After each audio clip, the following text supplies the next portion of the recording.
किसी बेटी की रूह फना होती है तब इंसाफ की मशाल जलती है और सिस्टम के पहरे के बीच खामोश हुई धड़कनें राख हो जाती है।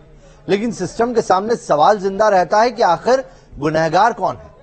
पर अफसोस कि सिस्टम पर उठने वाले तमाम सवालों का जवाब शर्मिंदगी से ज्यादा कुछ भी नहीं होता। शायद इसीलिए हमने अपनी धड़कती धमनियों का दायरा सिर्फ दिल तक महदूद कर दिया है, वहीं तक सीमित कर दिया है। अगर एक हफ्ते की बात करें तो दुमका से लेकर खंडवा तक और जालंधर से लेकर अलीगढ़ तक कोई ना कोई बेटी शैतानों का शिकार हुई और सिस्टम खामोशी अख्तियार किए बैठा है। ऐसे में सवाल फिर वही कि आखिर कौन है गुनहगार।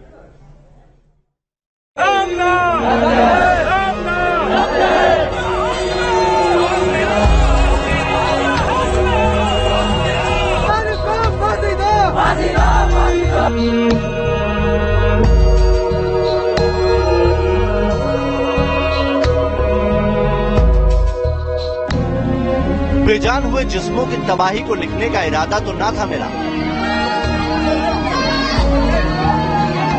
पर उनकी रूहों ने आवाज दी और कलम चल पड़ी। लेकिन किस किस की बात करें साहब, यहां तो हर शहर में परिंदे बसते हैं।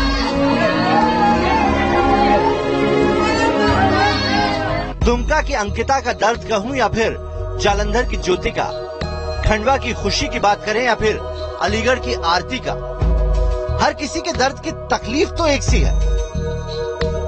इजहार इश्क के बदले इनकार और फिर सिर फिरे आशिकों का खंजर से वार, यही तो दास्तान है इन तमाम शहरों की।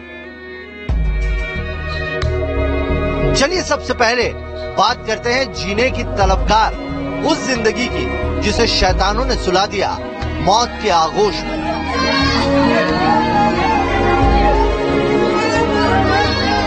22 अगस्त की वो रात सिर्फ झारखंड के दुमका के दर्द की तारीख नहीं, बल्कि हम कहते हैं कि आदमजात की वो सबसे मनहूस रात थी जब एक शैतान के कदम दरवाजे से नहीं बल्कि खिड़कियों से दाखिल हुए थे।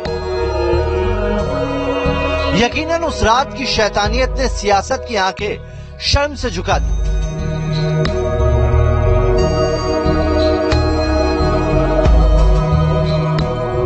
ऐसा लग रहा है सिर्फ अंकिता की ही नृशंस हत्या नहीं हुई है, बल्कि यहाँ पे मानवता की भी हत्या हुई है और हो रही है, हर पल हो रही है। यहाँ के मुख्यमंत्री की इतनी उदासीनता इस घटना के प्रति, जितनी सवाल उठ रहे हैं, अगर आप खुद भी जाकर के मीडिया बात करें उनके पिताजी से, तो बच्ची कहाँ सोई थी, कहाँ से उसका खिड़की खोला गया, कैसे पेट्रोल फेंका गया, कैसे उसमें सलाई मारी गई, कैसे टाइमिंग का पता चला होगा वो यहीं सोई हुई है। ये सारी चीजें एक सुनियोजित हत्या की तरफ इशारा करता है। के पास टाइम नहीं है, आपका भाई यहाँ से एमएलए जीता हुआ, इस दरवाजे पे आना उनका धर्म बनता है, उनकी जिम्मेदारी बनती है, उनका कर्तव्य बनता है। इस दरवाजे पे आके परिवार के कंधे पे हाथ रखना ये मुख्यमंत्री के भाई का धर्म बनता है। और मेरे को ये कहना है कि आज ये पूरी दुनिया साथ खड़ी है लेकिन सरकार साथ नहीं है। पूरे दुनिया के लोग अपने संदेश भेज रहे हैं, सांत्वना भेज रहे हैं, लेकिन सरकार गायब है। ये बहुत पीड़ा की बात है और झारखंड में ये पहली बार नहीं हो रहा है। झारखंड में इस प्रकार की घटनाएं बार बार देखने में आ रही हैं। पीएफआई का एंगल सामने आ रहा है, बांग्लादेशी कट्टरपंथी इस्लामिक संगठनों का एंगल सामने आ रहा है, लव जिहाद के एंगल से इसकी जांच होनी चाहिए। ये लव जिहाद का मामला है, इसकी जांच क्यों नहीं की जा रही लव जिहाद के एंगल से? आप इसको रफा दफा कर दें। चुना हुआ विधायक बोल रहा है कि मामला हो गया, शाहरुख की गिरफ्तारी पे मामला खत्म होगा क्या? मास्टरमाइंड कौन है? ट्रेनिंग देने वाला कौन है? ऐसे पेट्रोल डाल के आग लगाना बिना ट्रेनिंग का काम नहीं है। ये किसी सिरफिरे आशिक का काम नहीं है, ये सुनियोजित मर्डर है। सियासत की गंदी धूल में लिपटी उस खौफनाक तारीख को 1 हफ्ता हो चुका है।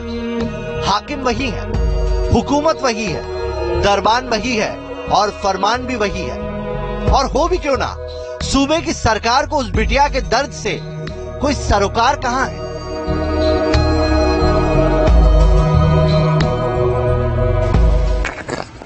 आज के दिन में कितने राज्य में घटना घटी है इसका आंकड़ा आपके पास है क्या? घटनाएं होती रहती हैं और सरकार सभी घटनाओं पर नजर रखती है। आप पता कर लीजिए, सरकार के नुमाइंदे उनके तक पहुंचे कि नहीं पहुंचे? यकीन मानिए, सूबे के मुखिया के इस बयान को सुनकर बेशर्मी भी अपने वजूद पर शर्मिंदा हो रही होगी, पर अफसोस कि इन्हें शर्म आती नहीं। वर्तमान हेमंत सरकार के दबाव में ये प्रशासन यहाँ काम कर रही है। नाबालिग को बालिग लिख दिया गया है एफआईआर में, 302 नहीं लगाया गया है, पोस्को एक्ट नहीं लगाया गया है। तो कहीं न कहीं ये सत्ता के दबाव में प्रशासन काम कर रही है। मैं प्रशासन से और सरकार से मांग करता हूँ, भारतीय जनता पार्टी मांग करती है कि अविलंब उसमें आप पोस्को एक्ट को जोड़ें। नाबालिग है सर्टिफिकेट में, ये तो नाबालिग लिखें आप, और 302 का धारा लगाकर फास्ट ट्रैक कोर्ट में मामला को ले जाकर अविलंब दरिंदों को फांसी दे और सरकार सुनिश्चित करे कि आगे इस तरह की घटना न हो। मैं ये जानता हूं कि जो बच्ची की हत्या हुई है ये बहुत विवश हत्या है। इसकी जितनी भी निंदा की जाए कम है, और हत्यारे को फांसी के फंदे तक पहुंचाना सरकार का दायित्व है। और हम स्पीडी ट्रायल कराएंगे और समयबद्ध तरीके से माननीय न्यायालय में साक्ष्य रख के इसको फांसी के फंदे तक पहुंचाएंगे। बेशक अंकिता की धड़कती धमनियां राख हो चुकी है, लेकिन उसका दामन आज भी दर्द से भीगा। 22 अगस्त 2022 की उस स्याह रात में शैतानियत ने इंसानियत को जख्मी किया। अपनों को उम्मीद थी कि बिटिया अपनी जिंदगी में दोबारा लौट आएगी, पर अफसोस ये हो न सका। जरा सोचिए, कैसा खौफनाक होगा वो मंजर जब उजाले की उस स्याह रात में बेरहमी भी रहम की भीख मांग रही होगी। आखिर कैसी होगी वो रात जब एक सिर फिरे आशिक का अधमरा इश्क दस्तक दे चुका था उस दहलीज पर अफसोस कि उसकी चीखों को तो छोड़िए साहब, उसकी सिसकियों से भी सरकार को कोई सरोकार न था।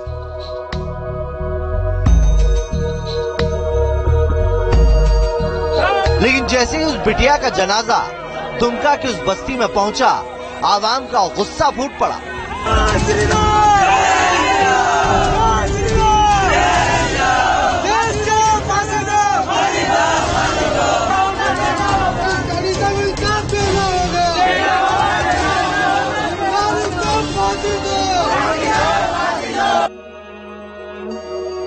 गुस्सा सैलाब की शक्ल में दुमका की सड़कों पर बह निकला।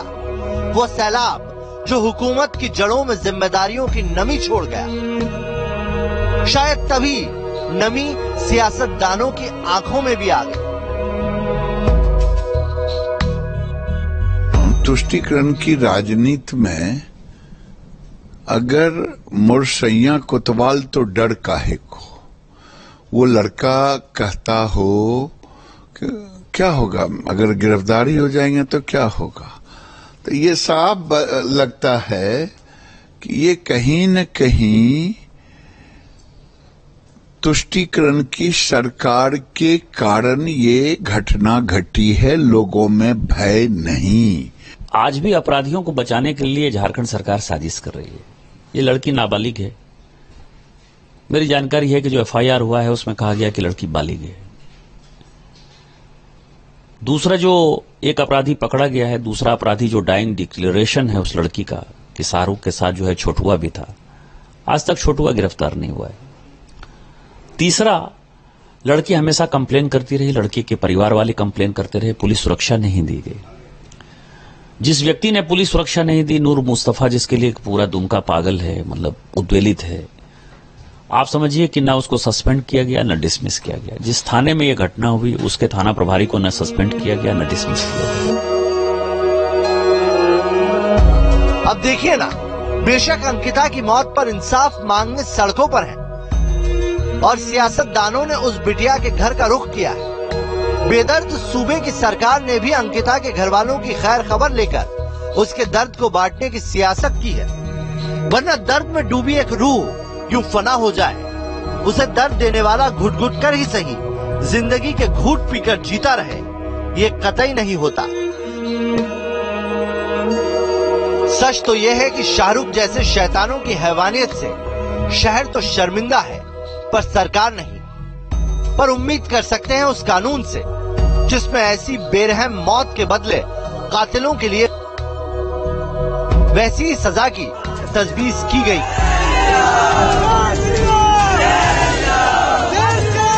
खैर, अब बात करते हैं मध्य प्रदेश के खंडवा की। वो बेटी तो किसी की हो चुकी थी, लेकिन बबलू नाम के उस सिरफिरे आशिक की सनक देखिए कि मेरी नहीं तो किसी की नहीं। है ना वही बर्बर मुगलिया सोच जो पसंद आ गई तो मेरी है। खिलजी से लेकर अकबर तक की यही कहानी है ना। फिर भला खंडवा का बबलू उस रास्ते पर क्यों न चलता। उस बेटी को तो मालूम तक नहीं था कि मौत की शक्ल में उसका सिरफिरा आशिक उसकी दहलीज पर दस्तक दे चुका है और अपनी सियाह साजिश को अंजाम देने वाला है। उसे तो तब मालूम हुआ जब दबे पांव मौत का खंजर उसके गले पर पड़ा। वो तो गनीमत है कि खंडवा की वो बेटी बच गई, वरना वो सिरफिरा शैतान तो उसकी मौत मुकम्मल करने के लिए ही उस घर में दाखिल हुआ था। हमारी भी दुआ है कि इस बेदर्द और बेरहम दुनिया में शैतानियत को नकार कर वो एक बार फिर अपनी जिंदगी में लौट आए। लेकिन जालंधर की ज्योति तो बुझा दी गई। एक शैतान आशिक ने मौत का खंजर उसके सीने में डाल दिया। कायनात का कलेजा छलनी करने वाली ये वारदात 26 अगस्त 2022 की है, जब जालंधर के एक अस्पताल में बतौर नर्स काम करने वाली बेटी एक सिरफिरे आशिक का शिकार हुई थी। उसकी रूह पूछती है सवाल शहर के हाकिम से, सूबे के हुक्मरान से कि कोई तो बता दे आखिर मेरा कसूर क्या था।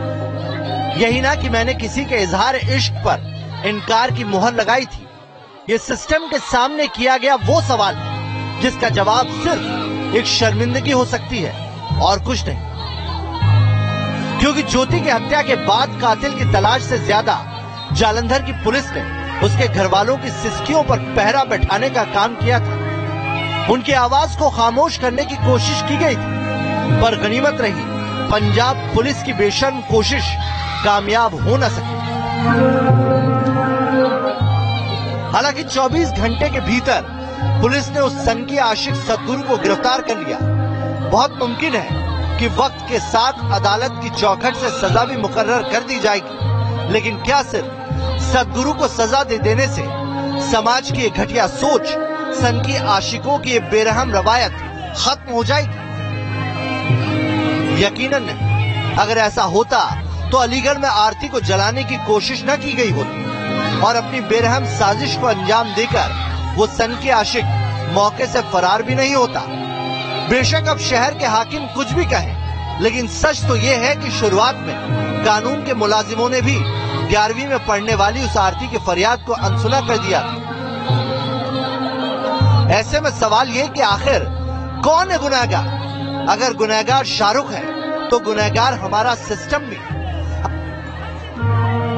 अगर जालंधर की ज्योति का जल्लाद आशिक गुनहगार है तो गुनहगार वो भी है जिन्होंने वक्त रहते ऐसे सिरफिरों को सलाखों की सैर नहीं करवाई।